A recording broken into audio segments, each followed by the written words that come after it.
நீங்கள் மனதில் வைக்க வேண்டிய 3 விஷயங்கள். தோல்வி உன்னை துரத்தினால் வெற்றியை நோக்கி ஓடு.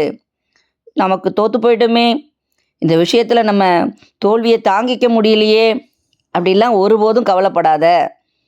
தோல்வி வந்தால் மட்டும்தான் உன்னால் வெற்றியை நோக்கி செல்ல முடியும். அதனால் தோல்வியை கண்டு பயப்படாமல் நீ வெற்றியை நோக்கி ஓட ஆரம்பி. 2வது, வாய்ப்புகளை தேடி அலையாதே. வாய்ப்புகளை நீயே உருவாக்கு. எனக்கு படித்து முடிச்சிட்டேன், இன்னும் இந்த மாதிரி ஒரு வேலை கிடைக்கல, நான் இப்படியெல்லாம் ஆகணும்னு ஆசைப்பட்டேன், கனவு கண்டேன், அப்படியெல்லாம் பேசி பேசி நேரத்தை வேஸ்ட் பண்ணாத. உனக்கான வாய்ப்பு என்ன, உனக்கு என்ன திறமை இருக்குது, உனக்கு என்ன பிடிச்சிருக்கோ அதில் வாய்ப்புகளை நீயே உருவாக்கி கடினமாக உழைப்பு, நிச்சயமாக வெற்றி உன்னை அடையும். 3வது, 1000 வெற்றிகள் தரும் அனுபவத்தை விட ஒரு தோல்வி கற்றுத்தரும் பாடம் அதிகம்.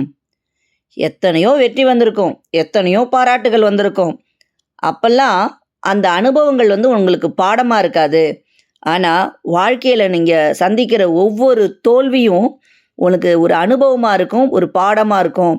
அந்த தோல்விகளை வேள்விகளாக நீங்கள் எடுத்துக்கிட்டு அதிலேருந்து எப்படி முன்னேறலாம் அப்படின்னு நீங்கள் வாழ்க்கையில் தைரியமாக உழைக்க ஆரம்பிச்சிங்கன்னா வெற்றி உங்களை நிச்சயமாக அடையும்.